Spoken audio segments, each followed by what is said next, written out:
তনয়া তেহরাবের চোখের দিকে তাকায়। আমার সোনার গয়না প্রয়োজন নেই, আপনি থাকলেই চলবে। তেহরাব তনয়ের দুগালে হাত রেখে তনয়ের কপালে চুমু খায়। তনয় কেঁপে ওঠে, কাঁপুনি পাচ্ছে। তেহরাব বুঝতে পারল সেই কাঁপুনি। তেহরাব শক্ত করে তনয়াকে নিজের বুকের সাথে জড়িয়ে ধরে। জান, আমি ক্লান্ত। তোর অপেক্ষার প্রহর গুনতে গুনতে আমি রাত জেগেছি প্রতিনিয়ত। আজ আমি ঘুমাতে চাই, তোর বুকে মাথা রেখে চোখ বুঝতে চাই। ঘুমাতে দিবি? তনয় এখনো কামছে। খামছে ধরল তেহরাবের টি শার্ট। এবার ছেড়ে দেয় তেহরাব। তুই শুয়ে পড়, রাত হয়েছে। তনয়ের ঠায় মাথা নত করে দাঁড়িয়ে রইল। মাথা কেমন করছে তার। তেহরাব গিয়ে একপাশে শুয়ে পড়ল। তনয় এক পলক তেহরাবের দিকে তাকিয়ে নিচেও পাশে গিয়ে মুয়ে পড়ল। লোকটা তো তার কাছে বেশি কিছু চায়নি, শুধু বুকে মাথা রেখে ঘুমাতে চেয়েছে। এটুকুই সে দেবে না? তেহরাব যদি তার উপর জোর খাটাতো তখন কি সে কিছু করতে পারতো না তো। তাহলে কেন আজকেও তেহরাবকে সে কষ্ট দিচ্ছে? তনয়া ফিরল তেহরাবের দিকে। তেহরাব উল্টো পাশে শুয়ে আছে। তনয়া নিজের বালিশ ছেড়ে তেহরাবের বালিশে মাথা রেখে পেছন থেকে জড়িয়ে ধরল। মিনমিনে কাপা গলায় বলে, ঘুমাবেন না? তেহরাব তৎক্ষণাৎ জবাব দেয়। ঘুমাচ্ছি তো। তনয়া তেহরাবের বাহু ধরে নিজের দিকে ঘোরায়। চোখ বন্ধ করে দ্রুত স্বরে বলে, আপনি আমার বুকে মাথা রেখে শুয়ে পড়েন। তেহরাব তনয়ার মুখের দিকে তাকিয়ে ক্রুর হাসে। তনয়াকে টেনে নিজের বুকের সাথে মিশিয়ে নেয়। তনয়ার মাথা নিজের বুকের সাথে ঠেকিয়ে বলে, আজ বরং তুই আমার বুকে মাথা রেখে ঘুমা। অতীতের যত দুঃখ কষ্ট খারাপ স্মৃতি ছিল সব ভুলে যা। তোর সবটা জুড়ে শুধু তেহরাব থাকুক। ভালোবাসি। তনয়ের দু চোখ বেয়ে অশ্রু গড়িয়ে পড়ল। অশ্রু দুঃখের নয়, অশ্রু সুখের, পূর্ণতার। আজ সে মাথা রাখার একটি স্থান পেল। ধন্যবাদ। তেহরাবের কথায় তনয়া চমকায়। ধন্যবাদ কেন? তেহরাব চোখ বন্ধ করে মুচকি হাসে। আমার জীবনে আসার জন্য। এবার ঘুমা। বিরক্ত করবি না বলে দিলাম, না হলে কি থেকে কি করে ফেলবো নিজেও জানি না। তনয়াও স্মিত হেসে চোখ বুঝল। ঘ্রাণ নিল তেহরাবের শরীরে থাকা পারফিউমের। লোকটা তার এত কাছে যে সে তার হৃদস্পন্দনের শব্দ পর্যন্ত শুনতে পারছে। তনয়া হাত রাখলো তেহরাবের বুকে, বিড়বিড় করে বলল, আপনি আকাশ, আমি মেঘ, ছুঁয়ে থাকি সারাক্ষণ এই গল্প হাওয়াই মিঠাই নামক প্রণয়ের স্পন্দন। ভোরের মৃদু আলো ছড়িয়ে পড়েছে চারদিকে। পাখিদের কিচিরমিচির শব্দ। টিপ টিপ করে চোখ খুলল তনয়া।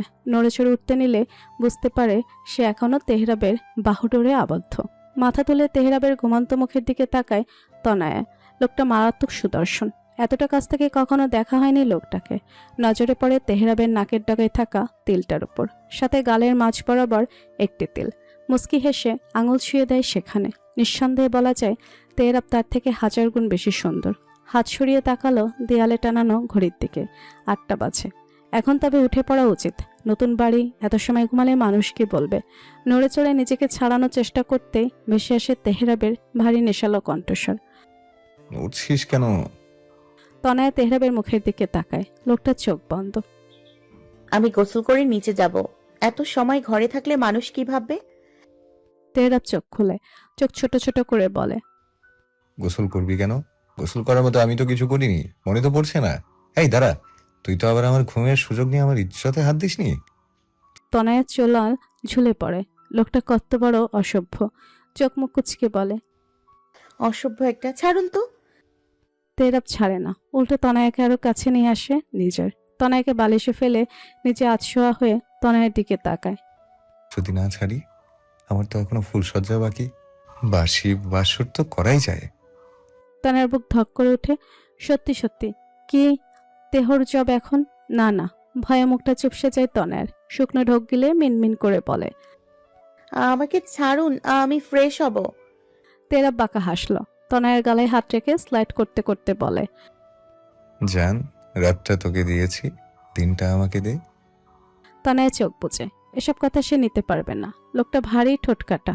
তেহরাব তনয়ের এহেন অবস্থা দেখে ঠোঁট কামড়ে হাসে। তার এলোকে শীর্ষে আরেকটা নাম দিল, লজ্জাবতী। তেহরাব তনয়ের গাল আলতো করে চেপে ধরল। জান, চোখ খুল। তনয়া দুদিকে মাথা নাড়ায়। তেহরাব আরেকটু ঝুঁকে পড়ে। তার তপ্ত নিঃশ্বাস তনয়ের চোখ মুখে এসে পড়ছে, বাড়িয়ে দিচ্ছে হৃদস্পন্দন। দেখ না একটু, আমার চোখের দিকে তাকা। তনয়া বড় করে শ্বাস নিয়ে চোখ খুলে তাকালো। তেহরাব কপালে কপালে কপাল ঠেকালো। হাসকি স্বরে পড়ল, সেদিনের পর থেকে তোর এই অথচরা আমাকে আরো বেশি টানে। এত মিষ্টি কেন তুই? তনয় জবাব দেয় না। কি জবাব দেবে? তেহরাব আলতো করে চুমু খায় তনয়ের অধরে। তনয় আবারও চোখ বন্ধ করে নেয়। ঠোঁট জোড়া তিত্তির করে কাঁপছে, যা তেহরাবকে আরো পাগল করে তুলছে। যতই হোক, সে একজন ছেলে, আর সামনে থাকা মেয়েটি তার নামে বৈধতা, তার দলিলকৃত সম্পত্তি, তার ভালোবাসা। নিজেকে সামলানো কি এতই সহজ? তেহরাব অধর ডুবালো তনয়ের অধরে, হাত দুটো চেপে ধরল নিজের মুঠোতে। গাঢ় হতে লাগলো অধরের মিলন। মিনিট 5 পেরোলো। আবার তনয়ের কষ্ট হচ্ছে, শ্বাস নিতে পারছে না। হাত দুটো বন্দি তেহরাবের হাতে। ছটফট করতে লাগলো তনয়। এতে যেন তেহরাবের উন্মাদনাও কমলো না, বরং বাড়ল। তনয় না পেরে কামড়ে ধরল তেহরাবের ঠোঁট। সাথে সাথে ঠোঁট ফেটে রক্ত গড়িয়ে পড়ল। তেহরাব থামল। কপালে কপাল ঠেকে বড় বড় করে শ্বাস নিচ্ছে সে। তনয়ও নিল। আরেকটু হলে দম বন্ধ হয়ে সে বুঝি মারাই যেত। তেহরাবের ভারী গরম নিঃশ্বাস পুড়িয়ে দিচ্ছে তনয়কে। তার গোটা শরীর কাঁপছে। এত কাঁপছিস কেন? মারছি তোকে, এটুকু সহ্য করতে পারছিস না? আমাকে কি করে সামলাবি? তনয় আবারও চোখ খিচে বন্ধ করে নেয়। তেহরাব তাকে লজ্জায় ফেলছে, কখনো কাজে কখনো কথায়। তেহরাব হাতের বৃদ্ধাঙ্গুলি প্রদর্শন করা ধারা নিজের ঠোঁট থেকে পড়া রক্তবিন্দু মুছে নিল। আজ রাতে তোর ছাড় নেই। যত যাই হোক না কেন, আমি আর নিজেকে দূরে রাখতে পারবো না তোর থেকে। কোথাও পালাতে পারবি না। তেহরাবের কথা বলা শেষ হওয়ার সাথে সাথে ঘরের দরজায় কড়া নাড়ার শব্দ পড়ে। ভেসে আসে তেহরাবের নানির রংমালার কণ্ঠস্বর। কিরে ছোকরা ছোকরি, আর কত ঘুমাবিল? লাজ লজ্জা নাই এখনকার যুগের পোলাপাইনের। বের হ শীঘ্রই। নানির কণ্ঠ পেয়ে তেহরাব ভুরু কুচকে বন্ধ দরজার দিকে তাকায়। বিড়বিড় করে বলে, এই বুড়ির না চলে যাওয়ার কথা, এখানে কি করছে? বিরক্তিকর। আল্লাহ! বিরক্তিতে ধপ করে তনয়ের পাশে শুয়ে পড়ল। তার নানি যেমন খিটখিটে, সব দিক দিয়ে খুদ ধরা আর কথা শোনানো এনার কাজ। তার উপর রেডিও তো চলতেই থাকে। কিলো বেহায়া মাইয়া মানুষ, বাপ মাইয়া কিচ্ছু শেখায় নাই। বাইর হ জলদি, নতুন বউ এত ঘুমায়। তনয় চট করে বিছানা থেকে নেমে পড়ে, ওড়না ঠিক করে। তেহরাব বিরক্তি নিয়ে চেঁচিয়ে ওঠে, এই চিল্লান কেন? সমস্যা কি আপনার? আমার বউ দিন রাত সারাক্ষণ আমার কাছেই থাকবে, সকাল সকাল খ্যাঁচ খ্যাঁচ করতে আসছেন কেন? তেহরাবের ছাঁচালো কণ্ঠ পেয়ে তেতে ওঠে রংমালা। আমার লগে চেদ্দা হাও ছোকরা, পেত্তম দিনেও বউ বস কইরা ফালাইছিল। তেহরাবের প্রচুর বিরক্ত লাগছে, সাথে রাগও লাগছে। এই মহিলাকে সে দেখতে পারে না। কিছু বলতেই যাবে, তবে তার আগেই তনয় তাকে আটকে দেয়। তনয় গিয়ে দরজা খুলে দেয়। আরে এভাবে কথা বলছেন কেন? মুরব্বী মানুষ তো। তেহরাবের নানি দাঁড়িয়ে আছে দরজার সামনে। বয়স 80-র ঘরে হলেও তার মাঝে সেই দাপটটা রয়েছে। প্রচুর পরিষ্কার পরিচ্ছন্ন মানুষ তিনি। এই যে সকাল সকাল স্নো পাউডার মেখে পরিপাটি হয়ে বাংলা কাপড় পরে দাঁড়িয়েছে। রংমালা তনয়ের পা থেকে মাথা পর্যন্ত পর্যবেক্ষণ করলেন তীক্ষ্ণ দৃষ্টিতে, অতঃপর নাক ছিটকালেন। স্যা স্যা স্যা, লজ্জা করে না লো মাইয়া? গোসল না কইরা অপবিত্র হইয়া আবার দরজা খুলস? তনয় মাথা নামিয়ে নেয়। কি বলবে এখন সে? এমন একটা অপ্রস্তুত পরিস্থিতিতে যে পড়তে হবে এটা তো তার ধারণা ছিল না। সে তো অপবিত্র অবস্থায় নেই। তাকে কি করে বোঝাবে যে তাদের মাঝে কাল কিছুই হয়নি? তারা বিছানা থেকে নেমে দরজার সামনে আসে। চোখ মুখ কুচকে বিরক্তিকর মুখ করে বলে, আমার বউ গোসল করলো না নাকি করলো না তা নিয়ে আপনার এত মাথায় বেশ কেন? আমার বউকে আমি গোসল করাবো দেখা এখনো গোসল করেনি কেন? আপনার হিংসা হয়? রংমালা মুখ ভাঙছে। হিংসা হইব কোন মরণে? তেহরাব গম্ভীর মুখে বলে, আপনার তো জামাই নাই, আপনার বউয়ের তো আছে, হিংসা হতেই পারে। যাই হোক, আসতে পারেন। আমি আর আমার বউ এখন গোসলে যাব, বিরক্ত করবেন না। রংমালা মুখ ভেঙে চোখ মুখ কুচকে বলে, ডং, লজ্জা শরমের মাথা খাইয়া আবার আমারে কয় আমি নিহি হিংসা করি। তেহরাব কিছু বলে না। তনয়ের বাহু ধরে নিজের কাছে এনে মুখের সামনে দরজা আটকে দিয়ে বলে, আমার বউ আমার কাছেই থাকবে, আপনি যান দেখি। সকাল সকাল মুডটাই নষ্ট করে দিল। জামই তো, 8টার আগে যেন তোর মায়া লোকরে নিচেই পাই, কইয়া দিলাম। বলে রংমালা সেখান থেকে চলে গেল। যেতে যেতে অবশ্য আরো কিছু বিড়বিড় করলেন। তনয় থমথমে মুখ করে তেহরাবের দিকে তাকায়। এসব কি ধরনের কথাবার্তা? নানির সাথে এমন কথা কেউ বলে? তেহরাব তনয়ের দিকে ঝুঁকে বাঁকা হেসে বলে, কেন কেন? তোর বুঝি হিংসা হচ্ছে? তাহলে আয় তোর সাথে বলি, পরে কিন্তু ছিছি করতে পারবি না। তনয় তেহরাবের বুকে হালকা ধাক্কা, ব্যাগ থেকে একটি 3 পিস নিয়ে চলে যায় ওয়াশরুম। তেহরাব বিছানায় ধপ করে শুয়ে সিলিংয়ের দিকে তাকিয়ে বলে, আমার এলোকেশি শুধুই আমার, আমার আমার আমার। মাথায় ঘোমটা দিয়ে নিচে নামে তনয়া। সোফায় আরাম করে বসে আছে রাত্রি আর রংমালা। দুজনে কিসব নিয়ে কথা বলছে। তনয়া কে নিচে আসতে দেখে রাত্রি কথা থামিয়ে মুখ ঘুরিয়ে বসে থাকে। রংমালা মুখে পান ভরে তনয়ার দিকে তাকিয়ে থাকে। তার সামনে আসতে বলে। তনয়া আসে। কি আলের এক মাইয়া, কি দেখা যে ওগো পছন্দ হইল, কোন দিক দিয়া তেহরাবের লগে যায়, কই রাজপুত্তর আর কই জাইক মাইয়ার আন্ধা জানোস তো? তনয়া মাথা নিচু করে কথাগুলো শুনল, মাথা নাড়িয়ে হ্যাঁ বলল। রাত্রি ফোন টিপতে টিপতে বলে, দাদি আমি ঘরে যাচ্ছি। রাত্রি উঠতে নিলে রংমালা তার হাত ধরে ফেলে। কই যাস? চুপ কইরা বস। আর এই মাইয়া, যা আমগো লিগা চা বিস্কুট নিয়ে আস। তনয়া কিছু না বলে রান্নাঘরের দিকে পা বাড়ায়। এমন সময় পেছন থেকে ডাক পড়ে তার। দাঁড়া, কই যাস? তেহরাবের কণ্ঠ পেয়ে সবাই তার দিকে তাকায়। তেহরাব সিঁড়িতে দাঁড়িয়ে তীক্ষ্ণ দৃষ্টিতে তাকিয়ে আছে তনয়ের দিকে। তনয় আমতা আমতা করে বলে, চা বানাতে নানি খাবে বলল। তেহরাব তাকালো সোফায় পা তুলে বসে থাকা রংমালা ও রাত্রির দিকে। তেহরাব নামতে নামতে রংমালাকে উদ্দেশ্য করে বলে, বাড়িতে তো বুয়া আছে, তনয়া রান্না করে যাবে না। তনয়া, এখানে আয়। শেষ কথাটা তনয়ের দিক তাকিয়ে বলে তেহরাব। রংমালা মুখ বেজার করে বলে, রান্নাঘরে গেলে তো হাতে ফোসকা পড়ব নিহি, বাড়ির বউ রান্না বান্না কেমন করে দেখতে হইব না? তেহরাব গম্ভীর মুখ করে রংমালার দিকে তাকিয়ে বলে, সেটা তোমাদের দেখাতে যাবে কেন? মেহমান হিসেবে এসেছো, চুপচাপ থেকে ঘুরে ফিরে বিদায় হও। তেহরাবের কথাগুলোতে অপমানিত বোধ হলো রংমালার। অবশ্য এটা নতুন নয়, তেহরাব সবসময় তার সাথে এমন ব্যবহারই করেছে। খালা, খালা। তেহরাবের আওয়াজ পেয়ে বুয়া ছুটে আসে। একটু আগেই কাজে এসেছে সে। জি আব্বাজান বলো। খালা, চা বানিয়ে এই দুজনকে দাও তো। গম্ভীর মুখে কথাটা বলতেই বুয়া চলে যায় রান্নাঘরে। রংমালা ক্ষেপে ওঠে। বউ তো না জানো শখের খেলনা, রান্নাঘরে গেলে পাপ হইব। তেহরাব শান্ত দৃষ্টিতে রংমালার দিকে তাকায়। আই রিপিট, মেহমান মেহমানের মতো থাকবেন, অন্যথা আমি ভুলে যাব আপনি আমার নানা ভাইয়ের দ্বিতীয় স্ত্রী। তেহরাব তনয়ের হাত ধরে উপরের দিকে পা বাড়ায়। কি এক মাইয়া, তার লিগা আবার কত দরদ, এর থেকে আমার রাত্রি হাজার গুণে সুন্দর। তেহরাব পেছন ফিরল না, তনয়কে টানতে টানতে নিয়ে যেতে যেতে বলে, আপনার রাত্রির থেকে হাজার হাজার গুণ সুন্দর সুন্দর মেয়ে বাজারে বিক্রি হয়, রূপের বড়াই আমার কাছে করতে আসবেন না। তেহরাব তনয়কে নিয়ে চলে আসে নিজের ঘরে। দরজা আটকে তনয়ের সামনে গিয়ে দাঁড়ায়। রাগে চোখ লাল হয়ে আসছে তেহরাবের। আমি ওয়াশরুমে যাওয়ার আগে বলেছিলাম না আমি বের না হওয়া পর্যন্ত তুই নিচে যাবি না? তারপরও কোন সাহসে তুই নিচে গেলি?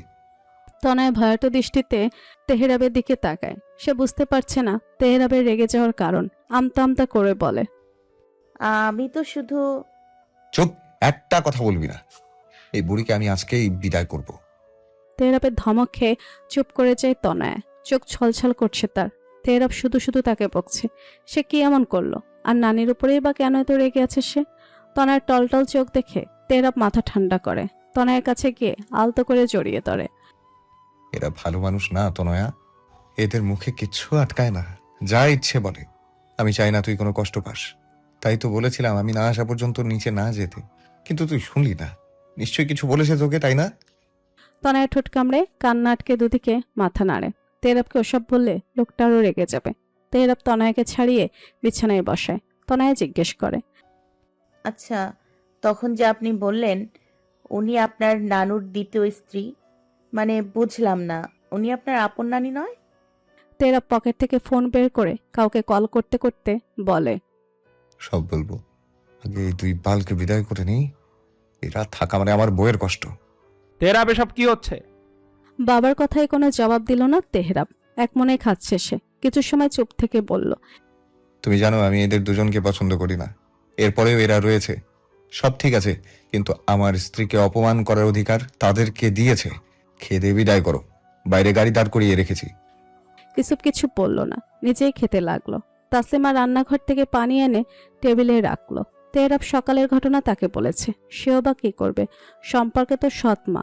মা মারা যাওয়ার পর রংমালাকে বিয়ে করে আনে তাসলিমার বাবা। তাসলিমার বয়স তখন 12। রংমালা ডিভোর্সি ছিলেন। তার একটা ছেলেও ছিল 13 বছরের। তাসলিমার বাবার সাথে তার বিয়ের পর আরেকটি ছেলে হয়। তবে রাত্রি তার আগের ঘরের ছেলের মেয়ে। তেহরাবের সাথে বিয়ে দিতে মরিয়া হয়ে উঠেছিলেন তিনি। তবে মেয়েটার চরিত্র খুব একটা ভালো না বলে তাসলিমা সবসময় কথা এড়িয়ে যেত। আর তেহরাব, সে তো দেখতেই পারতো না রাত্রিকে। তনয়া কোথায়? তেহরাব মাথা তুলে তাসলিমার দিকে তাকায়। ঘরে আছে, এই বুড়িদের বিদায় করি তারপর নিচে আনবো। তাসলিমা খপ করে শ্বাস ছাড়েন। তার ছেলেটা আরেক পাগল। রংমালার রাত্রি আগেই খেয়ে নিয়েছে। তেহরাব তাদের জিনিসপত্র গুটিয়ে নিচে নামতে বলেছে। অপমানিত বোধ করে দুজনের সিদ্ধান্ত নেয় এবারই আর কোনোদিনও আসবে না। এতে অবশ্য তেহরাবের জন্য ভালো। কিছু সময় পর নিচে আসে রংমালার রাত্রি। দুজনের চোখে মুখে ক্ষোভ। ইসুপের খাওয়া শেষ। তেহরাব খেতে খেতে বলে, তোমার শাশুড়িকে বিদায় দিয়ে আসো, যাও যাও। ইসুপ এক নজর তেহরাবের দিকে তাকিয়ে রাত্রি আর রংমালাকে নিয়ে বেরিয়ে যায়। বাইরে অটো দাঁড় করানোই ছিল। দুজনকে অটোতে উঠিয়ে বলে দেয় একদম বাড়ির সামনে পৌঁছে দিতে। যাওয়ার আগে রংমালা তেহরাবের দিকে তাকিয়ে বলে যান, আমিও দেখমুনে যে মাইয়া মানুষের লিগা এত জ্বলন ধরে, ওই মাইয়া কতদিন থাহে। তেহরাব পাত্তা দেয়নি, সবার কথা কানে নিতে নেয় না। তেহরাব হাত দিয়ে উঠে দাঁড়ালো। তাসলিমা খেতে বসলো। তনয়া খেয়েছে? তেহরাব তাসলিমার আঁচলে হাত মুছতে মুছতে বলে, খেতে চাইনি, জোর করে খাইয়ে দিয়ে এসেছি। এবার নিচে আসতে বলো, ঘরে কত সময় বসে থাকবে? তেহরাব টেবিলের উপর থেকে চাবি হাতে নিয়ে বলে, ডেকে নিও তুমি, আমি আসছি, দুপুরের আগেই ফিরবো। তনয়াকে বলে দিও। তেহরাব দৌড় লাগায় দরজা থেকে। তাসলিমা ভুরু কুচকে জিজ্ঞেস করে, এই দাঁড়া, কই যাচ্ছিস? তেহরাব যেতে যেতেই বলে। কাজ আছে, আসছি। আর কোনো কথা শুনলো না তেহরাব। চলে গেল নিজের বাইক নিয়ে। তাসলিমা দীর্ঘশ্বাস ফেলে। এই ছেলে আর শুধরাবে না। কোথায় নতুন বিয়ে করছে, বউকে সময় দেবে, তা না হলে আবার ছুটল। জনবসতিহীন একটি গ্রাম। গ্রামের মানুষজন তেমন থাকে না। চাকরির সুবাদে পাড়ার 80% বাড়ি ছেড়ে মানুষ চলে গিয়েছে। 7-8টা বাড়ি পরপর একটি বাড়িতে মানুষ থাকে। তেহরাবের বাইক থামে একটি হাফওয়াল করা পুরনো পরিত্যক্ত বাড়ির উঠোনে। উঠোন বললে ভুল হবে, আগাছা জন্মে বসবাসের অযোগ্য। বাড়িটা তেহরাবের দাদুরই ছিল। অনেক জায়গা জমির মালিক ছিলেন। এথায় সেথায় বাড়ি ঘর করে রেখে গেছেন। কিছু জমির বিষয়ে তো তারা জানেও না। বাড়ির বারান্দায় থাকা গেটের সামনে দাঁড়ালো তেহরাব। বাইরে থেকে ভেতরে ছিটকেনি খুলে ভেতরে প্রবেশ করলো। বাড়িতে 2টো রুম। এক রুমে এক ভিক্ষুককে থাকতে দিয়েছে তেহরাব। আরেক রুমে, সেখানে প্রবেশ করলো তেহরাব। ভেতরে ঘুটঘুটে অন্ধকার। লোহায় লোহায় বাড়ি খাওয়ার শব্দ আসছে শুধু। ঘরের সোনালি রঙের বাতি জ্বালিয়ে দিল। দৃশ্যমান হলো এক ব্যক্তি। দাড়ি চুল সব বড় বড়, ছেঁড়া একটা শার্ট, এক পা শিকলে বাঁধা, এক হাতে দিয়ে মাথা চুলকাচ্ছে। কতদিন হলো গোসল করে না তারও হিসাব নেই। পাশের রুমে থাকা ভিক্ষুক তো শুধু তেহরাবের কথা মতো দিনে একবেলা ভাত খেতে দেয়, এই অনেক। ঘরের সাথে একটি টয়লেট। শিকলটা বড় হয়, সহজেই যেতে পারে অতদূর। তবে গোসল করার কথা লোকটার আর মনে থাকে না। সারাদিন শুধু বিড়বিড় করে। মাথাটা গিয়েছে কিনা। তেহরাব ভেতরে গিয়ে লোকটার সামনে গিয়ে বসলো। তেহরাবকে দেখে লোকটা ভয়ে 2 পা পিছিয়ে গেল। তেহরাব হাসলো। ভয় পাচ্ছিস? মাথা চুলকাতে চুলকাতে মাথা উপর নিচ তোলায়। হ্যাঁ, সে ভয় পায়। অস্বাভাবিকভাবে চোখ মুখের ভঙ্গিমা, মানসিক ভারসাম্য নেই যে। সেটা তো হারিয়ে আরো 3 বছর আগে। এসব অত্যাচার তো ছেলেটা নিতে পারেনি। ভাবছি তোকে এবার ছেড়ে দিব, কি বলিস মাহিম? এই তবে সেই মাহিম। মাহিমের চোখ চকচক করে ওঠে। ছেড়ে দেবে, সত্যি ছেড়ে দেবে। কত বছর হয় যে বাইরে যায় না, সূর্যের আলো দেখে না, দেখতে পাবে। খুশিতে হামাগুড়ি দিয়ে তেহরাবের পায়ের কাছে আসে, পা ধরে বলে, বাইরে বাইরে বাইরে সত্যি? তেহরাব ছাড়া দিয়ে নিজের পা সরিয়ে নেয়। মাহিম পিছিয়ে যায়। বুঝতে পারে তেহরাব রেগে যাচ্ছে। সে তো রাগাতে চায় না। মাহিম নিজের পেটে হাত বুলিয়ে বলে, খিদে, অনেক খিদে, একটু একটু খাবার। তেহরাব পকেট থেকে একটি বিস্কুটের প্যাকেট বের করে ছুঁড়ে মারে মাহিমের দিকে। মাহিম আবুক্ত সিংহের ন্যায় বিস্কুটের প্যাকেট হাতে নিয়ে গপাগপ মুখে ভরে নেয়। শেষ খেয়েছে কখন? গতকাল সকালে। আর এখন প্রায় দুপুর হয়ে আসে। কষ্ট হয় তাই না? মাহিম ওপর নিচ মাথা নাড়ায়। তেহরাবের গলার স্বর নরম হয়। জানিস, আমারও কষ্ট হয় যখন আমি আমার এলোকেশির চোখের দিকে তাকাই। তোকে তো ছেড়ে দিতে ইচ্ছে করে, কিন্তু আমার এলোকেশিকে দেখলে মনে হয় তোকে মেরে ফেলি। মাহিম নিজের মাথায় নিজেই থাপ্পড় দিচ্ছে। কাছে বোধে। মেরে ফেল, মেরে মেরে মরে ফেল। কষ্ট কষ্ট বাঁচা কষ্ট। তেহরাব চোখ বন্ধ করে চেয়ারে হেলান দেয়। তাই তো বাঁচিয়ে রেখেছি, কষ্ট দিতেই তো। তোর দাদা এখনো শুধরায়নি রে মাহিম। তোর বড় ভাইটা তো কদিন আগে নিজের একটা পা হারালো, তাও ওদের বিন্দুমাত্র ভয় নেই। এখনো কত পাপ করছে। মাহিম নিজের গলা নিজেই চেপে ধরে। তার যে বাঁচতে কষ্ট হয়। মা, আমার মা, একটু দেখিয়ে একটু।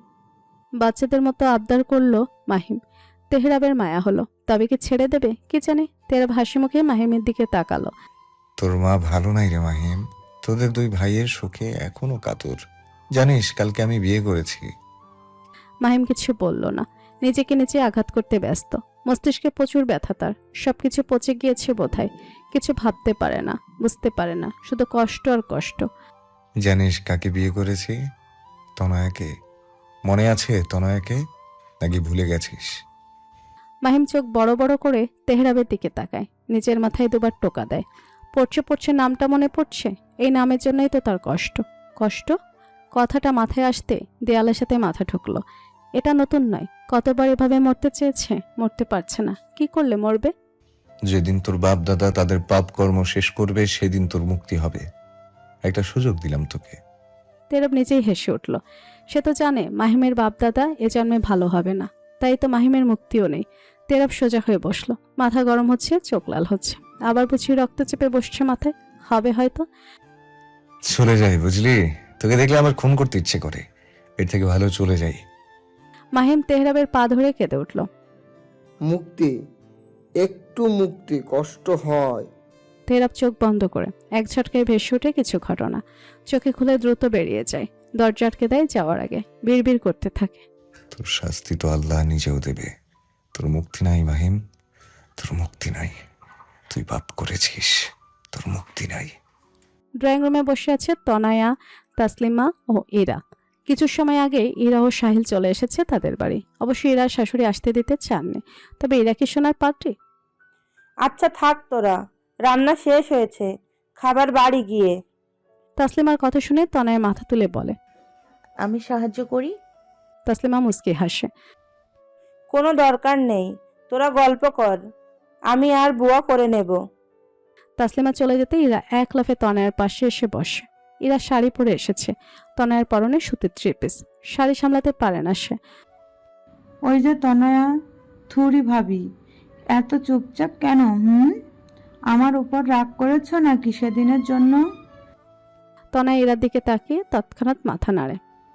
না না না, কি বলছেন? রাগ কেন করব? তাহলে কথা কেন বলছো না? যাই হোক, কালকে বাসর কেমন কাটলো? শেষ কথাটা দুষ্টু হেসে বলে ইরা। তনয়া লজ্জা পায়। এ কেমন প্রশ্ন? এই মেয়ে, লজ্জা পাচ্ছ কেন? এত লজ্জা পেলে কাজ হবে না। আমি তোমার একটা মাত্র ননদ। তনয়া নিজের নখ কামড়ে ইরার দিকে তাকায়। কথা ঘুরানোর জন্য বলে। সাহিল ভাইয়া কোথায় গিয়েছে? ইরা দরজার দিকে তাকিয়ে বলে।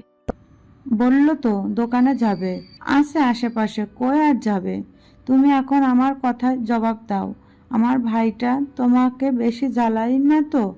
জ্বালালে আমাকে বলবে, একদম চুল ছিঁড়ে ফেলবো। তনয়া হেসে ওঠে। ইরাও হাসে। আঙ্কেল আসবে না? ইরার কথায় তনয়া হাসি থামিয়ে বলে। এখন আসবে না, কয়েকদিন পর আমাকে আর তেহরাব ভাইকে যেতে বলেছে। আমার তো পরীক্ষা, ওই সময়টা তো ওখানেই থাকতে হবে। ইরা হ্যাবলাকান্তর ন্যায় মুখ করে বলে। কি বললে? তেহরাব ভাই? আমার ভাই তোমার ভাই হয় কি করে? স্বামী হয় তোমার। তনয়া ভরকে যায়। ইস, কি বলে ফেললো সে। এতদিনে অভ্যেস যে, তাই তো ভাই এসে পড়ে। কিন্তু ডাকবে কি বলে? তেহরাব? না না, অসম্ভব। তার থেকে লোকটা বয়সে পড়ে, তাকে নাম ধরে ডাকে কি করে? এরা তনার হাতের উপর হাত রাখলো। আমি বিকেলে চলে যাব। আমার শাশুড়িটা দুনিয়ার বজ্জাত, ওইটাকে টাইট দিতে হবে। তোমার শাশুড়ি কিন্তু একেই বুঝলে ভালো মতো থাকবে। তনয়া স্মিত হাসে। সে সবসময় কথা কম বলে। বিয়ের আগেও তো কখনো কথাও যেত না। বন্ধুরা কত জোর করতো, তবুও না। তনয়ের এই ঘরকোনো স্বভাবের জন্য অনেকে তো বাজে কথাও বলতো। এখনো কি বলবে? আপু, আমি রান্নাঘরে যাই, মা একা একা কাজ করছে। তনয়া উঠতে নিলে এরা হাত টেনে ধরে। আরে বসো তো, মায়ের সাথে খালা তো আছে। আচ্ছা, ভাইয়া কোথায় গিয়েছে? তনয়ের মুখখানা চুপসে গেল। লোকটা কোথায় সেও জানে না। একটাবার বলেও বের হয়নি। অভিমান হলো তনয়ের। এরা সামনে স্বাভাবিকভাবেই বলল। কি একটা কাজ আছে বললো, এসে পড়বে একটু পর। ভাইয়া আর ভালো হলো না, এখনো ঘর ছেড়ে বাইরে টুটু করা। তনয় কিছু বলল না, মাথা নিচু করে বসে রইল। সাহিলকে কল কর, খাবার তৈরি। তাসলিমা রান্নাঘর থেকে কথাটা বলল। এরা ফোন হাতে নিল। আচ্ছা বলছি, ভাবি একটু বসো, আসছি। বলে এরা ফোন নিয়ে বাড়ির বাইরে চলে গেল। তনয়ের ভালো লাগছে না। লোকটা কেমন, কি করে না বলেই চলে গেল। লোকটার সাথে কোনো কথা বলবে না, মনে মনে পণ করলো তনয়। হঠাৎ অস্বস্তি লাগতে চট করে উঠে দাঁড়ালো তনয়। ওড়না খামচে দ্রুত দৌড় লাগালো ঘরে। রাত 8টা। দুপুরে আর তেহরাবের ফেরা হয়নি, কিছু কাজে আটকে গিয়েছিল। সোহেলের বাবা তেহরাব মাহিমকে ডেকে পাঠিয়েছিল। পুলিশে কেস করবে বলে ভয় দেখিয়ে টাকা আদায় করতে চেয়েছিল। তাতে এক বালতি জল ঢেলে তেহরাব নিজেই সোহেল ও তার বাবার নামে কেস করে চলে এসেছে। বেচারা বাপ বেটা দুটোই ফেসে গিয়েছে। একজন হাসপাতালে আর একজন পুলিশের ভয়ে পালিয়েছে। এ ব্যাপারটা নিয়ে তেহরাব আর ফাহিম হাসতে হাসতে অবস্থা কাহিল। বাড়ি ফিরতে ফিরতে তেহরাবের রাত হলো। এসেই খাবার টেবিলে গিয়ে বসলো।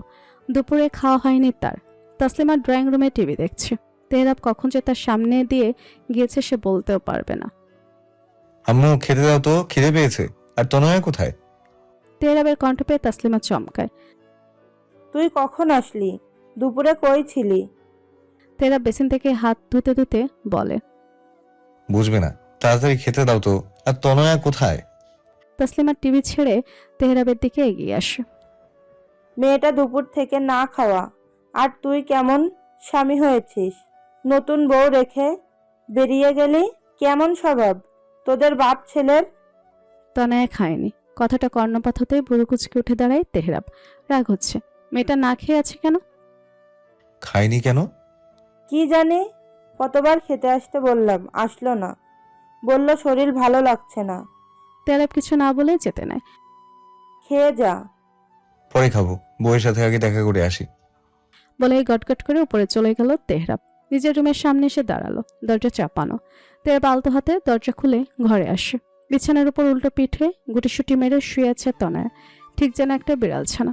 তেহরাব দরজা বন্ধ করে তনয়ের কাছে আসলো। দরজা আটকানোর শব্দ পেয়ে তনয় দ্রুত পিছন ফিরে তাকালো। তেহরাবকে দেখে তার অভিমানের পাল্লা ভারী হলো। তেহরাব তনয়ের সামনে দাঁড়িয়ে তনয়ের কপালে হাত দিল। কই, কপাল তো ঠান্ডা, জ্বর তো আসেনি। তাহলে কি হয়েছে? তনয়া কি হয়েছে তোর? দুপুরে খাসনি কেন? তনয়া মুখ ঘুরিয়ে নিল, জবাব দিল না। বুড়ো কুচকালো তেহরাব। এই টাকা আমার দিকে, কি হয়েছে? তেহরাবের গম্ভীর কণ্ঠে শুনে এবার তনয়ের রাগ হলো। এসেই বকা ধমকানো করলো। কিছু হয়নি, আমার খিদে নেই তাই খাইনি। তেহরাব বসলো তনয়ের পাশে। তনয়ের গাল ধরে নিজের দিকে ঘুরিয়ে বলল। হ্যাঁ তাই তো, না খেয়ে থাকবি, তারপর আমি ছুঁয়ে দিলেই জ্ঞান হারাবি। আর যত দোষ এসে পড়বে তেহরাবের ঘাড়ে, তাই না? তনয় চোখ মুখ কুচকে নেয়। তেহরাব আবারও শুরু করেছে। এর মুখে কি স্বাভাবিক কথা নেই? উফ, সরুন তো, সব সময় বাজে কথা কেন বলেন? তেহরাব তনয়ের দিকে কিছুটা ঝুঁকে বলে। বাজে কথা আর কই বলতে পারলাম? সুযোগটা তুই দিলি কবে? আর আজ রাতে তোকে আমার জন্য প্রস্তুত থাকতে বলেছিলাম, আর তুই কিনা না খেয়ে শরীরের যতটুকু শক্তি তাও শেষ করে দিচ্ছিস। লাভ নেই জান, আজ তোর ছাড় নেই। তনয় হালকা করে ধাক্কা মারে তেহরাবের বুকে। চোখটা তার ছলছল করছে। আপনি অনেক খারাপ। আমি সারা দিন আপনার অপেক্ষায় ছিলাম আর আপনি একবার আমার খোঁজটাও নেননি। আমাকে না বলেই চলে গেলেন। তেহরাব হাসে। তার মানে তনয় রানী রাগ করেছে, এই ব্যাপার। তেহরাব আলতো করে তনয়ের ঠোঁটে চুমু খায়। সত্যি দরকারি কাজ ছিল, তোকে জানাতে পারিনি। আর ফেরার পথে নতুন আরেক সমস্যা হলো, সেগুলো মিটমাট করতে করতেই রাত হয়ে গিয়েছে। তনয় মুখ গোমড়া করে বলে। কি সমস্যা হয়েছিল? তেহরাব সোহেল ও তার বাবার বিষয়টা বলল। তনয় শুনল। সে তো জানে তেহরাব সবসময় এসব কাজেই ব্যস্ত থাকে, কিন্তু তার যে সব ভালো লাগে না। আর রাগ করে থাকিস না জান, তাও যদি রাগ করে থাকিস তবে তা ভাঙানোর জন্য অন্য পথ বেছে নিতে হবে। শেষ কথাটা তেহরাব বাঁকা হেসে তনয়ের আরেকটু কাছে এসে বলে। তনয় আরো মিশে যায় বিছানার সাথে। সরুন, ফ্রেশ হয়ে আসুন। তনয় আমতা আমতা করে বলা কথা তেহরাবের কানে গেল না। সে তনয়ের ঠোঁটে ঠোঁট ডোবালো, নিশালো কণ্ঠে বলল। একটু পর দুজনে একসাথেই ফ্রেশ হবো। এখন আমাকে একটু শান্ত কর, আমি নিজেকে সামলাতে পারছি না। তো নয়, দেখ বুকের ভেতর বুলডোজার চলছে। তনয় কেঁপে ওঠে।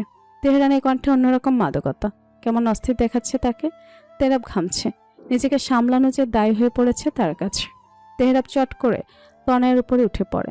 তনয়ের দুহাত মাথার উপর চেপে ধরে নিজের ডান হাত দিয়ে হামলে পড়ে তনয়ের পাতলা গোলাপের ন্যায় ঠোঁটে।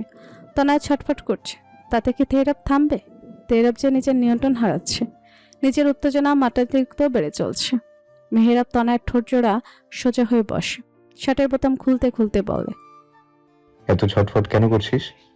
তনয়ের চোখ মুখ লাল হয়ে আছে, চোখের কোণে পানি। মিনমিন করে বলে, আজ না প্লিজ, আমাকে সময় দিন, কয়েকদিন। তেহরাব নিজের শার্টটা ছুঁড়ে মারল মেঝেতে। তনয়ের গলায় মুখ ডোবালো। কথা বলিস না জান। তেহরাবের স্পর্শ ধীরে ধীরে হিংস্র হচ্ছে। দাঁতের চিহ্ন বসিয়ে দিচ্ছে গলায়, ঘাড়ে, ঠোঁটে। তনয় কিছু বলতেও পারছে না, তেহরাবকে ছাড়াতেও পারছে না। তেহরাব আবারও উঠে বসলো। তনয়ের ওড়না ফেলে দিল বুক থেকে। দৃশ্যমান হলো বক্ষতায়। তেহরাব শুকনো ঢোক গিলে তাকিয়ে রইল সেদিকে। কামিজের গলায় হাত দিতেই তনয় শব্দ করে কেঁদে উঠল। প্লিজ তেহরাব ভাই, আজ না। তেহরাব তনয়ের চোখের দিকে তাকালো। তনয় তেহরাবের হাত আঁকড়ে ধরল। কেন এমন করছিস? বুঝতে পারছিস না আমার কষ্ট হচ্ছে? দেখ আমাকে, মরে যাচ্ছি আমি, আর তুই আজ না বলে চলছিস। তনয় ফুফিয়ে ফুফিয়ে বলে ওঠে, প্লিজ তেহরাব ভাই, আজ না, 5টা দিন সময় দিন। তেহরাবের মেজাজ গরম হলো। এক ঝটকায় তনয়ের হাত থেকে নিজের হাত ছাড়িয়ে নিয়ে তনয়ের গাল চেপে ধরল। অগ্নিদৃষ্টি নিক্ষেপ করে বলল, চাষটা কি তুই তনয়া? আমাকে এই অবস্থায় দেখে তোর শান্তি লাগছে? আমাকে কষ্ট দিতে ভাল লাগে তোর? এখন তুই আমার বিয়ে করাবো, অধিকার আছে আমার। কাল দিয়েছি না সময়, আজ কেন চাইছিস? দেখতে পাচ্ছিস না আমি সহ্য করতে পারছি না, কষ্ট হচ্ছে আমার। তনয় ব্যথা পাচ্ছে। উত্তেজনার বশে তেহরাব তনয়কে শক্ত করে চেপে ধরেছে। ব্যথা পাচ্ছে আপনি? তনয়ের আর্তনাদ শুনে তেহরাব দাঁতে দাঁত চেপে বলে, আমিও পাচ্ছি। বুকে হাত দিয়ে দেখ কেমন লাগছে আমার। এমন করছিস কেন? তুই কি আমাকে চাস না? তাহলে বিয়ে কেন করলি? আমার স্পর্শ খারাপ লাগে তোর কাছে? কি হলো জবাব দে। তেহরাবের হাতের বাঁধন আলগা হতে তনয় আবারও শব্দ করে কেটে ওঠে। নিজের চোখ জোড়া বন্ধ করে বলে ওঠে, আপনি ভুল বুঝছেন আমাকে, আমি অসুস্থ। তেহরাব ভুরু কুচকে উঠে বসে। অসুস্থ মানে? কি হয়েছে তোর? আমার পিরিয়ড চলছে। বলেই দুহাতে মুখ ঢেকে আবারও কাঁদতে থাকে তনয়। তেহরাব ধপ করে বসে পড়ে তনয়ের পাশে। মাথায় চুল চেপে বিরক্তি নিয়ে বলে। শিট। তেহরাব ধপ করে শুয়ে পড়ল তনয়ের পাশে। চোখ জোড়া বন্ধ করে বড় বড় করে শ্বাস নিল কয়েকবার। নিজের ভেতরে থাকা পুরুষালী চিত্তটাকে দমানোর চেষ্টা করছে সে। পেছন থেকে তনয়কে জড়িয়ে ধরল তেহরাব। সরি। তনয় চমকায়। তেহরাব তাকে সরি বলল। তেহরাব তনয়কে নিজের দিকে ঘুরিয়ে নিজের উমদ্দাম বুকের সাথে মিশিয়ে নিল। ধীরে ধীরে কমে আসলো তনয়ের কান্নার গতি। সরি জান, তখন নিজের মধ্যে ছিলাম না আমি। কবে থেকে চলছে পিরিয়ড? তনয় নাক টেনে বলে, আজকেই। পেট ব্যথা করছে? গরম পানি করে আনবো? আর এই অবস্থাতেও না খেয়ে আছিস কেন সারাদিন? তনয় জবাব দিল না। আর একটু মিশে গেল তেহরাবের বুকের সাথে। উঠ, খেতে চল। আর কিছু লাগলে বল, এনে দিচ্ছি। তনয় দুদিকে মাথা নেড়ে মিনমিন করে বলে, লাগবে না, আমি নিয়ে এসেছিলাম। তেহরাব তনয় চুলে হাত বুলিয়ে চুমু খায়। এখন খেতে চল, আমার খিদে পেয়েছে। দুপুরে কিছু খাইনি। তনয় উঠে বসে। ওড়নাটা মেঝে থেকে তুলে ভালো মতো মাথায় পেঁচিয়ে নেয়। তেহরাবও বিছানা থেকে নামে। শার্টটা তুলে কাউচের ওপর রাখে। তনয় তাকায় তেহরাবের উদীয়মান লোমহীন ফর্সা বুকের দিকে।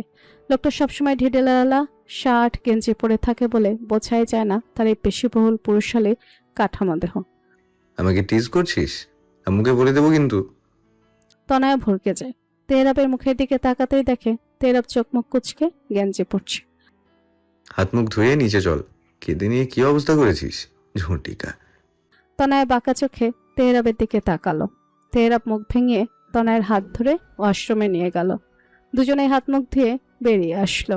মুখ মুছে তনয়ের সামনে এসে দাঁড়ালো। স্নিগ্ধ হাসলো তেহরাব। তনয়ের কোমর টেনে নিজের কাছে নিয়ে আসলো। তনয় হাত রাখলো তেহরাবের বুকে। তনয়া, এই তেহরাবটা বড্ড বেপরোয়া। এই জনমটা একটু সহ্য করে নিস। তনয় কিছু সময় তাকিয়ে থাকে তেহরাবের দিকে, অতঃপর বলে, পরকালেও যেন আপনার পাগলামিগুলো সহ্য করতে পারি, দোয়া করবেন। এই পাগল বেপরোয়া উশৃঙ্খল তেহরাব সরকারকে যে আমার আজীবনের জন্য চাই। এভাবেই ভালোবাসবেন তো আমায়? হুম। তেহরাবের তৎক্ষণাৎ জবাবে কপালে ভাঁজ পড়ে তনয়ের। মানে? তেহরাব তনয়ের নাকের সাথে নাক ঘেঁষে বলে, আরো বেশি ভালোবাসবো, ঠিক ততটা যতটা তুই কল্পনাও করতে পারবি না। সবার ভালোবাসার সীমা যেখানে শেষ হয়, আমার ভালোবাসার গভীরতা সেখান থেকে শুরু। শুধু তোর জন্য, আমার এলোকেশির জন্য ভালোবাসি জান। নতুন একটি দিনের সূচনা। আকাশটা আজ মেঘলা। তনয়া তাসলিমাকে রান্নার কাজে সাহায্য করছে টুকটাক। তাসলিমা করতে দিতে চায়নি, তবে তনয়া জোরাজুরিতে পেরে ওঠেনি। হয়েছে, আর করতে হবে না। তুই বরং তেহেব্বারকে ডেকে তুল, এখনো ঘুমাচ্ছে এই ছেলে। তনয়া দুদিকে মাথা নাড়ে, আচ্ছা। পা বাড়ায় নিচের ঘরের দিকে। পেটটা প্রচুর ব্যথা করছে তার। ঘরে গিয়ে দেখলো তেহরাব বিছানায় নেই। অষ্টম থেকে শব্দ আসছে, হয়তো উঠে পড়েছে। তনয় কিছু না ভেবে বিছানা গুছিয়ে বসে পড়ল। ইস, সহ্য করতে পারছে না সে। পেটের নাড়ি ভুড়ি গেল যেন ছিঁড়ে যাচ্ছে। ফোনের রিংটনের শব্দ পেয়ে তনয় বিছানার পাশে ক্যাবিনেটের দিকে তাকায়। তেহরানের ফোন বাজছে। ফোনটা হাতে নিল। নিজের বাবার নাম্বার দেখে মুখে হাসি ফুটলো। দ্রুত ফোন রিসিভ করলো। হ্যালো আব্বু, কেমন আছো? ওপাশ থেকে ভেসে আসলো শফিকের মন্ত্রমুগ্ধ কণ্ঠস্বর। এই তো মা, ভালো। তুই কেমন আছিস? বাড়ির সবাই কেমন আছে? তনয়া মুচকি হাসে। সবাই ভালো। আম্মু, তানহা ওরা কেমন আছে? সবাই ভালো। জামাই কোথায়? ওকে একটু দে তো, কথা আছে। এমন সময় তেহরাব বের হলো আশ্রম থেকে। তোয়ালেতে হাত মুখ মুছে তনয়ের সামনে এসে দাঁড়াতেই তনয় ফোনটা তার দিকে এগিয়ে দেয়। আব্বু কথা বলবে আপনার সাথে। তেহরাব কিছু না বলে ফোনটা হাতে নিয়ে বারান্দায় চলে যায়। তনয়া ভুরু কুচকায়।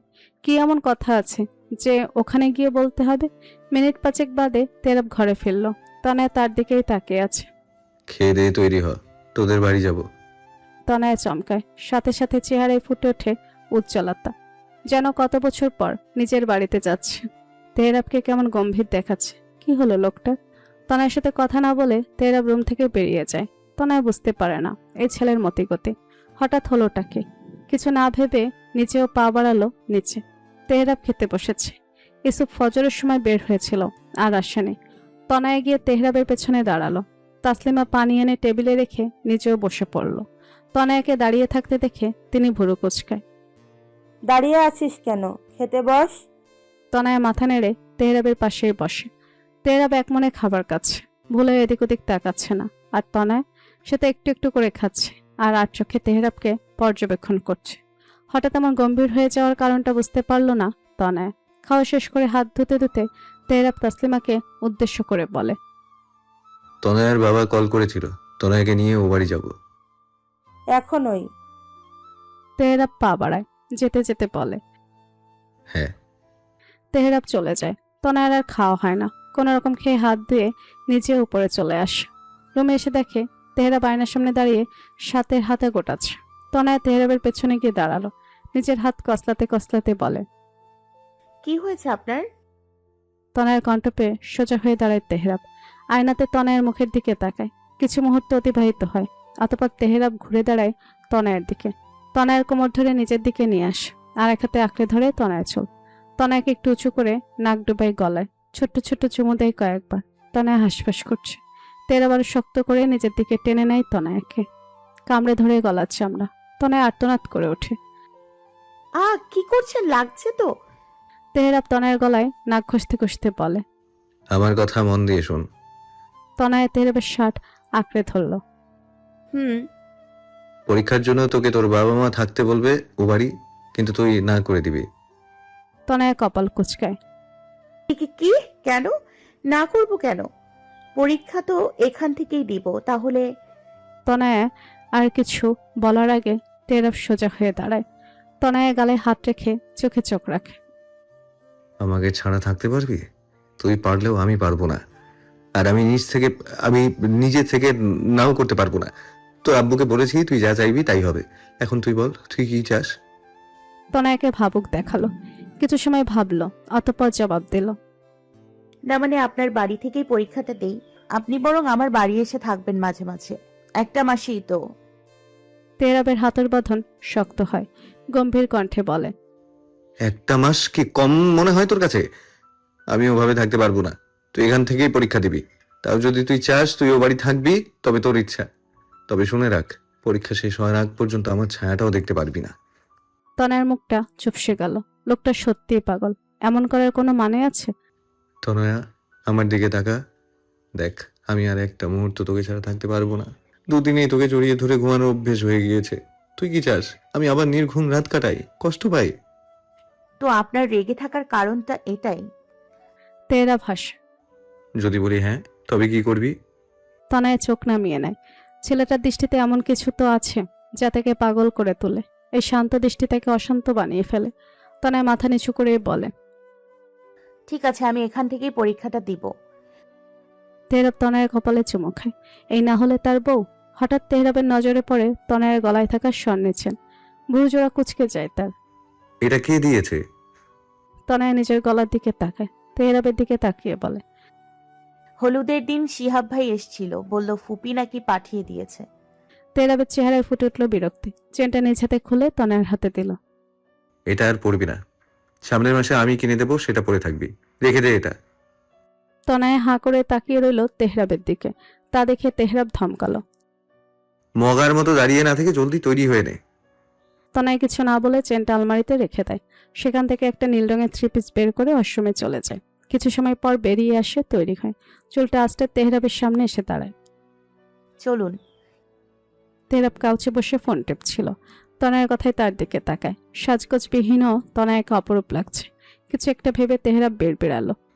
এই মেয়ে সুস্থ হবে কবে? কি হলো, চলুন। তেহরাবের ধ্যান ভাঙে। ফোনটা পকেটে ভরে উঠে দাঁড়ায়। তোর ফোনটা কোথায়? তনয় এদিক ওদিক তাকালো, দেখলো ওয়ার্ড্রোপের উপরে ফোনটা এনে বলল। এই যে। তেহরাব দেখলো পুরোনো মডেলের একটি স্মার্টফোন, গ্লাস ফাটা। তেহরাব ফোনটা নিজের হাতে নিয়ে উল্টে পাল্টে দেখলো। এটার যা অবস্থা, এক কাজ কর, আমার ফোনটা তুই রাখ, আমি আরেকটা কিনে নেব। চিন্তা করিস না, এটাও 4-5 দিন আগেই কিনেছি। আর যদি চাস তাহলে নতুন ফোনই কিনে দেবো। তনয় খপ করে নিজের ফোনটা তেহরাবের কাছ থেকে ছিনিয়ে নেয়। না না না, তার কোনো প্রয়োজন নেই, এটাই চলবে আমার। তেহরাব ভুল কুচকালো, ফোনটা ছিনিয়ে নিল আবার। চলবে, বেশি কথা বলিস না, এটা নে। তেহরাব পকেট থেকে নিজের ফোনটা তনয়ের হাতে ধরিয়ে দিল। এখন চল, ফেরার পথে ধামরাই যাব। দুজনেই পা বাড়ালো, যেতে প্রশ্ন করলো। ধামরাই কেন? তেহরাব জবাব দিল। বউ কিনতে। তনয়া দাঁড়িয়ে যায়, থতমত খেয়ে গিয়েছে সে। কি বললেন? তেহরাব খপ করে শ্বাস ছেড়ে তনয়ের হাতে ধরে নিয়ে যেতে যেতে বলে, বউয়ের জন্য শপিং করতে যাব, তোর কোনো সমস্যা? দুজনেই চলে আসে বাড়ির বাইরে। ব্যাগটা নিয়ে তনয়ের সামনে আসে। উঠ জলদি। তনয়া উঠে বসে, হাত রেখে কোমরে। তেহরাব বসে। মেয়ের দেখি সুবুদ্ধি হয়েছে। নিজের সামনে হরেক রকম খাবার দেখে এমনিতেই খিদে পালিয়ে গিয়েছে তেহরাবের। এসব সে খাবে কি করে? চেহারা সুরত দেখে বোঝা যাচ্ছে তার শ্বশুর বাড়ির মানুষ আস্ত মরিচের গোডাউন। শফিক আর তেহরাব খেতে বসেছে। তেহরাবের গলা দিয়েও খাবার নামছে না। এক লোকমা খেয়ে তার অবস্থা যায় যায়। এদিকে তনয়ও নিজের রুমে বসে আছে। শাশুড়িকে কি করে বলবে সে এসব খেতে পারছে না? তেহরাবকে খেতে না দেখে শফিক নিজের খাওয়া থামিয়ে জিজ্ঞেস করে, খাচ্ছ না কেন তেহরাব? কি মানে, আপনার বউ এত মিষ্টি রান্না করেছে যে টকের কারণে খেতে পারছি না। তেহরাবের কথা শুনে তানিয়া আর শফিক দুজনেই তপ দেখায়। কি বলল তেহরাব? তানিয়া আর শফিক একে অপরের দিকে চাওয়াচাই করলো। তানিয়া কিছু না বুঝে জিজ্ঞেস করলেন, ঠিক বুঝলাম না, রান্না কি মজা হয়নি বাবা? মজা, সেই মজা হয়েছে। এত ঝাল খেলে আমারে আর খুঁজে পাওয়া যাবে না। মনে মনে কথাটি বলল, মুখে বলল বিপরীত কথা। মুস্কি হেসে বলল, আরে কি যে বলেন, রান্না খুব ভালো হয়েছে। তাহলে খাচ্ছ না কেন? শফিকের কথায় তেহরাব খাবার মুখে দিয়ে বলে, খাচ্ছি তো, এই যে খাচ্ছি। উপায় না পেয়ে কোনো রকম খেয়ে হাত দিয়ে উঠে পড়ল তেহরাব। চোখ মুখ লাল হয়ে গিয়েছে তার। বাপের জন্মে এমন ঝাল সে খায়নি। কান দিয়ে ধোয়া বের হচ্ছে রীতিমতো। কিছুই তো খেলে না, এত কষ্ট করে রান্না করেছি। তেহরাব কিছু বলে না, নিজেকে পাগল পাগল লাগছে। বিয়ের দিন তো এমন ঝাল দেয়নি রান্নায়, আজ কি বুঝে এত ঝাল দিচ্ছে কে জানে। তেহরাবের এই অবস্থা দেখে দূর থেকে হাসছে তানহা। তার তো সেই মজা লাগছে। শালা তাকে পাত্তা দেয়নি, প্রতিশোধ নেবে না, তাই তো তেহরাবের খাবারে এক্সট্রা করে মরিচের গুঁড়া মিশিয়ে দিয়েছিল। যাক, এখন একটু শান্তি লাগছে। তেহরাবের নাক থেকে পানি ঝরছে। এই মুহূর্তে মিষ্টি কিছু না পেলে সে মরে যাবে। মিষ্টি কিছু পাওয়া যাবে? তানিয়া দ্রুত ছানার সন্দেশ ও পায়েস বের করে তেহরাবের সামনে দেয়। দ্রুত খেয়ে নেয় তেহরাব। আরেকটু হলে মরেই যেত। হঠাৎ তেহরাবের নজর পড়ল দরজার দিকে দাঁড়িয়ে থাকা তানহার দিকে। তেহরাবকে দেখে দ্রুত দৌড় লাগালো সে। তেহরাব খপ করে শ্বাস ছাড়ল। তার আর বুঝতে বাকি নেই এসবের মানে। তানহাই এসব করেছে। তানহা যে তাকে পছন্দ করে সেটা প্রথম থেকে বুঝতে পেরেছিল তেহরাব। দীর্ঘশ্বাস ফেলে বিড়বিড় করে, শালি তুমি কামেও শালি, নামেও শালি, বান্দর পুলাপান। তেহরাব খাবার টেবিল থেকে উঠে দাঁড়ালো। পা দাঁড়ায় তনয়ের রুমে। তনয় বই খাতা গোছাচ্ছে। তেহরাব একটা ভ্যান ঠিক করেছে। বই, গাইড, সাপ্লিমেন্ট সব মিলিয়ে অনেক অনেক বই। এসব হাতে করে নেওয়া সম্ভব নয়। এবারই এসেই তনয়ের মা তনয়া রেখে দিতে চেয়েছিল, তবে তনয়া সেদিকটা ম্যানেজ করে মানিয়ে নিয়েছে। মেয়ে যদি থাকতে না চায় তাদের আর কি করার, তাই তারাও আর বাধা দেয়নি। তেহরাব ঘরে এসে দেখে তনয়ের বই বাঁধা শেষ। পাশেই তানহা দাঁড়িয়ে দাঁড়িয়ে আপেল খাচ্ছে। তেহরাব ভেতরে এসে বিছানায় বসলো। তানহার দিকে তাকিয়ে বলল, তুই তো ভালো খারাপ শালি কি বানিয়েছিস? সত্যি সত্যি শালিগিরি শুরু করেছিস? তেহরাবের কথায় ভরকে যায় তানহা। তেহরাব ভাই কি তবে জেনে গিয়েছে? তনয়া ভুরুকুচকে তেহরাবের দিকে তাকায়। কি হলো, এভাবে কথা বলছেন কেন? তানহা আবার কি করলো? তেহরাব ঠোঁট নাড়িয়ে বিরক্তিতে কিছু বিড়বিড়ালো। অতঃপর তানহাকে ধমকে উঠল, তোর ব্যবস্থা আমি করছি, দাঁড়া। তোকে দপ্তরির সাথে বিয়ে দেবো শালি? আমাকে ঝাল খাওয়ানো, তাই না? আমার বইয়ের বন্যা হলে কানের নিচে মারতাম। কত বড় সাহস! তানহা শুকনো ঢোক গিলে এভাবে কট খেয়ে গেল। মাথা চুলকে বোকা বোকা হেসে দৌড় লাগালো ঘর থেকে। তনয়া হতভম্ব। কি হলো এখানে? দরজা লাগিয়ে এখানে আয়। তেহরাবের কথা মতো তনয়া দরজা লাগিয়ে তেহরাবের সামনে আসে। তেহরাব তনয়ের হাত ধরে তাকে আরো কাছে নিয়ে আসে। একটা চুমু দে। তনয়া চোখ মুখ কোচকায়। কি হলো দে? তনয় হাত মুচড়ামুচড়ি করে বলে, আরে ছাড়ুন, কেউ এসে পড়বে। তেহরাব বিরক্ত হয়। তনয়কে একটানে বিছানায় ফেলে বলে, কোন দিক দিয়ে আসবে? দরজা জানালা নাকি খড়ের ফুটো দিয়ে? তনয় হ্যাবলাকান্তের ন্যায় তেহরাবের মুখের দিকে তাকায়। তাকাই দরজার দিকে। আসলেই তো দরজা জানালা তো বন্ধ, আসবে কোথা দিয়ে? তনয় আমতা আমতা করে বলে, না মানে এখন ছাড়ুন, খিদে পেয়েছে আমার, খেতে যাব। হুম। মানে? তেহরাব তনয়ের অধৈর্যটা আঁকড়ে ধরে। তনয়ে জমে যায়। এই ছেলেটা চুমু খাওয়ার রোগ আছে নিশ্চয়ই। বলা নেই কওয়া নেই, শুধু চুমু আর চুমু। কিছু সময় পর অধর ছাড়ল তেহরাব। তনয়ের নাকের ডগা ঠোঁট ছুঁয়ে বলল, জান একটা কথা বলি। তেহরাব ঠোঁট কামড়ে কথাটা বলে। তনয় মাথা নাড়ল, যার অর্থ বলুন। তেহরাব নিচের ঠোঁট কামড়ে তনয়ের কপাল থেকে আঙুল স্লাইড করতে করতে তনয়া বুকের মাঝখানে এসে থামে। তোরটা মানে তোর মনটা একটু ছোট্ট, তবে সমস্যা নেই, আমি মানিয়ে নেব। তনয়া ভুরু কুচকালো। তার মন ছোট। কি করেছে সে যে তেহরাব এই কথা বলল? আমার মন ছোট কি করে? আপনি কখনো দেখেছেন আমি কোনো খারাপ কাজ বা ছোটলোকি কাজ করেছি? তেহরাবের হাসি পাচ্ছে। নিজের হাসি আটকে তনয়ের কপালে কপাল ঠেকিয়ে বলে, মন ছোট হতে কাঁধ ছোট হতে হয় না, দেখলেই বোঝা যায়। তনয়া আবারও কপাল কুচকালো। রাগ হচ্ছে তার। আপনি দেখলেন কি করে আমার মন ছোট? সরুন তো। তেহরাব নিজের আঙুল গোল গোল ঘোরাতে ঘোরাতে হাসকে স্বরে বলে, দেখছি তো, এই যে দেখছি। তুই দেখিসনি? তাহলে দেখাই। তনয়ের টনক নড়ে। তেহরাবের কথার মানে সে এত সময় বুঝতে পারল। শ্বাস আটকে আসছে তার। এই লোকটা তো মারাত্মক নির্লজ্জ। চোখ বড় বড় করে তেহরাবের দিকে তাকায়। তেহরাবের আঙুলটা শক্ত করে ধরে ফেলে। ছি, আপনি এতটা খারাপ, অসভ্য, নির্লজ্জ, বেহায়া লোক একটা। চিৎকার করে বলে। তেহরাব শক্ত করে হেসে ওঠে। তনয়ের ঠোঁটে চুমু খেয়ে বলে, বউয়ের সামনে নির্লজ্জ না হলে কার সামনে হবো? আমি কিন্তু একদম লয়াল পারসন। বউয়ের মন ব্যতীত কারো মনের দিকে তাকাই না। তনয়া তেহরাবের মুখে হাত রাখে। ঠোঁট উল্টে বলে, ইস, চুপ করুন। তেহরাব নিজের মুখ থেকে তনয়ের হাত সরিয়ে নিজেও ঠোঁট উল্টায়। থাক জান, কষ্ট পাস না। মন ছোট হোক বা বড়, তার মালিক তো আমি মানিয়ে নেব, বললাম তো। তনয়ার নিতে পারল না তেহরাবের লাগামহীন কথা। কান দিয়ে গরম ধোয়া বের হচ্ছে তার। তেহরাবকে শক্ত হাতে ধাক্কা মেরে সরিয়ে দিল। বিছানা থেকে নেমে দরজা খুলে বেরিয়ে গেল। তেহরাব তো হাসতে হাসতে বিছানায় লুটোপুটি খাচ্ছে। কোলবালিশ জড়িয়ে ধরে ঠোঁট উল্টে আফসোসের স্বরে বলে, বউ তো বুঝল না, তুই আয়, বুকে আয়। তেহরাব বালিশটাকে জড়িয়ে ধরল। হুট করে একটা লাথি মেরে বালিশটা বিছানা থেকে ফেলে দিল। উঠে বসলো নিজেও। সিরিয়াস ভঙ্গিতে নিচে পড়ে থাকা বালিশটার দিকে তাকালো। তোর সাহস তো কম নয়, একটা বালিশ হয়ে তুই আমার বইয়ের জায়গা নিতে চাইছিস? তেহরাবের বুক শুধু তার নয়নার, তুই কোন খাতের মূলা? অসভ্য বালিশ, কোনো মান সম্মান নেই। টুকটাক কেনাকাটা করে বাড়ি ফিরেছে তেহরাব তনয়া। তেহরাবের জোড়াজোড়িতেই এসব কেনা। বাড়িতে কাউকে না দেখে কিছুটা আশ্চর্য হলো তেহরাব। বুয়াকে জিজ্ঞেস করলো, মা কোথায়? আপাতত আপনার বড় ফুপুরে দেখতে গেছে, তিনি নাকি অসুস্থ। তেহরাব ভুরু কুচকালো। তাকে একবার বলেও গেল না। ফোনটা বের করলো তেহরাব। মায়ের নাম্বার থেকে 7টা কল। ফোনটা সাইলেন্ট ছিল। আচ্ছা খালা, রাত হয়েছে, আপনি বাড়ি যান। তেহরাবের কথায় মাথা নেড়ে বুয়া চলে যায়। তেহরাব দরজা ভেতর থেকে লাগিয়ে নিজের ঘরে আসে। তনয়া সবে ওয়াশরুম থেকে বের হলো। তেহরাব সেদিকে পা বাড়ালো। যেতে যেতে বলল, বই নিয়ে বস, আসছি আমি। তনয়া মাথা নেড়ে গণিত বইটা নিয়ে বসলো। তেহরাব কিছু সময় পর ফ্রেশ হয়ে হালকা পোশাকে বেরিয়ে আসলো। তনয়া টি টেবিলে বই রেখে পড়ছে। তেহরাব নিজের মাথায় হাত দিয়ে বিড়বিড় করে, পাগল মেয়ে।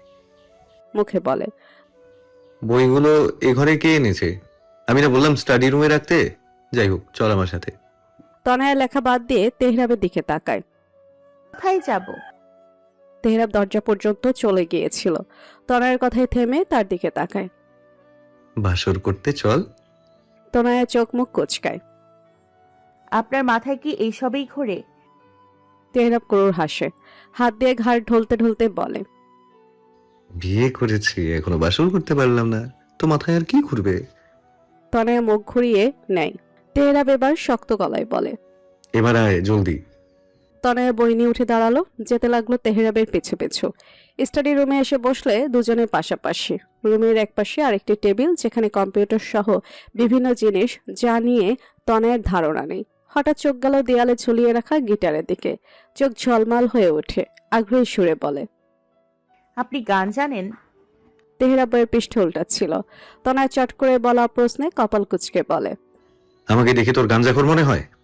তনয় হতবাক হয়ে তেহরাবের দিকে তাকায়। সে প্রশ্ন করলো কি, আর তেহরাব জবাব দিল কি। তনয় আশ্চর্য ভঙ্গিতে বলে, আমি কখন বললাম আপনি গাঞ্জাখোর? তেহরাবের কপালের ভাঁজ গাঢ় হয়। কিছু সময় আগেই তো বললি। কই বললাম? ওই তো বললি আপনি গান জানেন। আমি কোন দিক দিয়ে গান জানিলাম?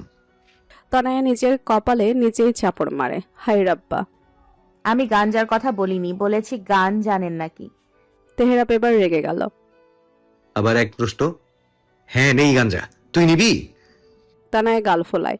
এই ছেলেটা তো আরো পাগল। হাত দিয়ে গিটার দিকে নির্দেশ করে বলে, গান গান গাইতে জানেন নাকি সেটা জিজ্ঞেস করেছি। তেহরাব হতভম্ব হয়ে গিটারের দিকে তাকায়। বিগ মিস্টেক হয়ে গেছে।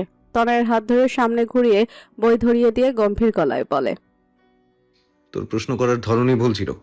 এবার অঙ্ক কর। একটা অঙ্ক যদি ভুল হয় তবে হাত দুটো আস্ত রাখবো না। এই যে স্কেল। তেহরাবের গম্ভীর রাগে কণ্ঠ, একদম স্যার স্যার ভাব। তনয়া ঠোঁট টিপে হেসে অঙ্ক করতে বসে। কালকে থেকেই পরীক্ষা। বাংলা সব কভার করা আছে, সেটা নিয়ে তেমন সমস্যা হবে না।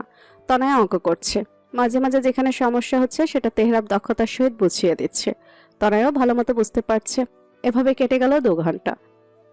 এবার বাংলাটা রিভিশন দে, একদম চাপ নিবি না। যত চাপ নিবি তত পরীক্ষা খারাপ হবে। আর তোর প্রিপারেশন ভালো, পরীক্ষা ভালোই হবে। শুধু চিন্তা করবি না, প্যানিক করবি না, বুঝলি? তনয়া মাথা নাড়ে। 1 ঘন্টা বাংলা পড়ে। তেহরাবের কথা অনুযায়ী এক বসায় এত সময় পড়তে হয় না, ব্রেনে চাপ পড়ে। পরীক্ষার আগে শুধু মাথা ঠান্ডা রাখা প্রয়োজন। রাত এখন 10টা। খিদে পেয়েছে, চল নিচে খেতে দে। তনয়া বই রেখে উঠে দাঁড়ালো। পা বাড়ালো নিচে। তেহরাব এসে ডাইনিং টেবিলে বসলো। খাবার বুয়া রান্না করে রেখেই গিয়েছে। তনয়া শুধু গরম করে টেবিলে রাখে। দুজনেই খেতে বসেছে। তবে তনয়া খাচ্ছে কম, আঙুল ঘোরাচ্ছে বেশি। তার যে খেতে ইচ্ছে করছে না। তেহরাব লক্ষ্য করলো বিষয়টা। খাচ্ছিস না কেন? তনয়া তেহরাবের দিকে তাকালো।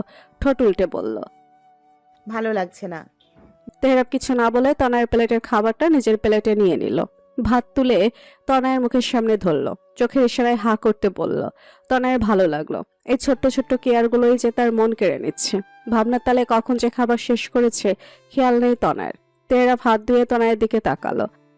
পানি খা, খাওয়া দাওয়ার তো কোনো ছিঁড়ি ছাঁদ নেই। শরীরের অবস্থা দেখেছিস? তনয় তেহরাবের কথা মতো পানি খেলো। তেহরাব প্লেট নিয়ে কিচেনে চলে গেল। সেগুলো ধুয়ে তনয়ের সামনে এসে দাঁড়ালো। এবার ঘুমোতে চল। ভালো ঘুম না হলে পরীক্ষায় লাড্ডু পাবি। আমি কিন্তু কোনো লাড্ডু পাওয়া মেয়েকে বিয়ে করবো না। তনয় হো করে হেসে ওঠে। বিয়ে তো হয়েই গিয়েছে, আবার কি বিয়ে করবেন? তেহরাব চট করে তনয়কে কোলে তুলে নেয়। কথা কম, ঘুমাবি চল। তেহরাব তনয়কে নিয়ে নিজের ঘরে চলে আসে। লাইট বন্ধ করে শুয়ে পড়ে বিছানায়। পরীক্ষা দিতে বের হবে তনয়া। যাওয়ার আগে সবাইকে কল করে দোয়া চেয়ে নিল। ইরার সাথে কথা বলছে এখন। বাইরে থেকে তেহরাবের ডাক শুনে কথা বলে কল কেটে দৌড়ে আসলো বাড়ির বাইরে। তাড়াতাড়ি বস, সিটও তো খুঁজতে হবে। তনয়া এক নজর তেহরাবের দিকে তাকালো। সাদা শার্ট, হাত ফোল্ড করা, কালো জিন্স, চোখে সানগ্লাস, ভুরু কুচকালো তনয়া। তেহরাব কি তাকে দিতে যাচ্ছে নাকি মেয়ে পটাতে? ঠিক মেলাতে পারছে না বিষয়টা। যাবি নাকি এখানেই থাকবি? তনয়ের ধ্যান ভাঙে। এসে বসে তেহরাবের পেছনে। বাইক স্টার্ট দেয় তেহরাব। মিনিট 30-এর মাঝে পৌঁছে যায় কেন্দ্রে। নিয়ম অনুযায়ী কোনো অভিভাবককে ভেতরে প্রবেশ করতে দেবে না। তনয়াকে একাই যেতে হবে। গেটের সামনে দাঁড়িয়ে তেহরাব তনয়ের দুগালে হাত রাখে।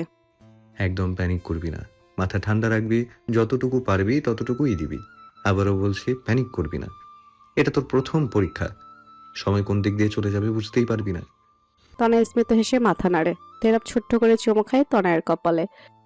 বেস্ট অফ লাক মাই জান, ভালো মতো পরীক্ষাতে আমি নিতে আসবো। তনয় মুচকি হেসে প্রস্থান করে। তনয়কে গেট দিয়ে যত দূরে দেখা গেল তত দূর তাকিয়ে রইল তেহরাব। এমন সময় ফোনের রিং বেজে উঠল। পকেট থেকে ফোন বের করে দেখলো ফাহিমের কল। রিসিভ করলো তেহরাব। হ্যালো, বল। শালা দ্রুত ক্লাবে আস, সর্বনাশ হয়ে গিয়েছে। তেহরাবের কপাল কুচকালো। চিন্তিত কণ্ঠে জিজ্ঞেস করলো, কি হয়েছে? নান্নু হত্যা মামলার মূল আসামি মিজু আহমেদের ক্লাবে আসছিল, তোর খোঁজ করে গেল। ভাই, গতবারও 4-5টা খুন করেছে বুড়ায়, তোকে কেন খুঁজতেছে? তেহরাব শব্দ করে হেসে ওঠে। ফাহিম অবাক হয়। তেহরাবের হাসির কারণটা তার জানা নেই। কি হলো, হাসছিস কেন? রিল্যাক্স, এত ভাবতে হবে না। ওসব নিয়ে তোদের ভাবতে হবে না। আজ বিকেলে ঈদের বাজারগুলো তোরাই দিয়ে দিস, আমি যেতে পারবো না। ভাই, তুই হলো মেইন পার্সন, আমাদের সমিতির সব দায়িত্ব তোর, তোকে ছাড়া কি করে? তেহরাব এদিক ওদিক তাকিয়ে বাইকে উঠে বসে। আমার বইয়ের পরীক্ষা, আমি যেতে পারবো না। আর সমস্যা কি, সব তো প্যাকেট করাই।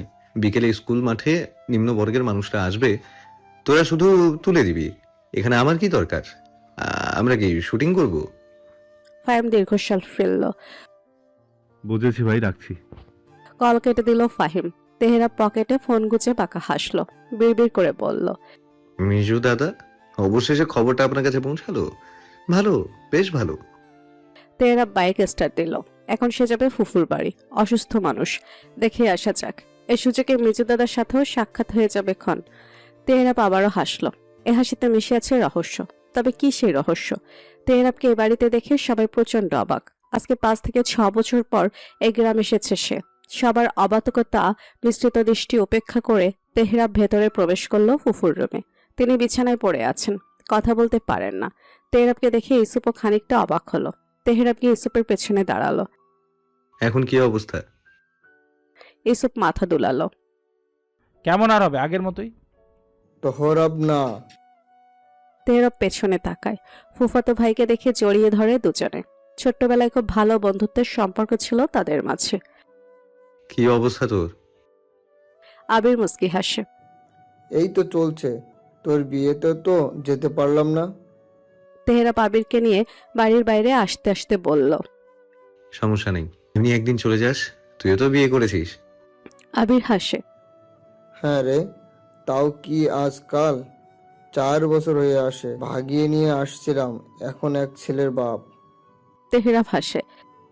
তুই তো ভুলেই গেছিস আমাকে। আগে প্রতি মাসে একবার করে আসতিস। হঠাৎ কি হলো যে 5-6 বছর কোনো খবরই নেই? তেহরাব আবিরের পিঠে হাত রেখে বলে, তেমন কিছু না। যাই হোক, তোর ছেলে কোথায়? আবির এদিক ওদিক নজর বুলালো। ছেলেকে কে আর বাসায় রাখতে পারে? দেখবে খেতে গিয়ে কাদা মাখামাখি করছে। তেহরাব হাসলো। হঠাৎ ক্ষেতের কথা মনে পড়তে চোখে মুখে এসে ভর করলো অন্ধকার। গম্ভীর ভাব। যাকগে, বিয়ে যখন করেছিস এবার জলদি বাচ্চা কাচ্চা নিয়ে ফেল, বুঝলি? তেহরাব আবিরের দিকে তাকালো। স্বাভাবিকভাবেই বলল, বাচ্চা কাচ্চার শখ নেই, এমনিই ঠিক আছে। আবির ভুরুজোড়া কুচকালো। এটা কেমন কথা? একটা বাচ্চার জন্য মানুষ আহাজারি করে, আর তুই কি না বলছিস বাচ্চার শখ নেই? এখন বাচ্চাই রয়ে গেছিস। তেহরাব তীক্ষ্ণ দৃষ্টিতে আবিরের দিকে তাকায়, চোখ জোড়া বন্ধ করে কথা ঘুরিয়ে বলে,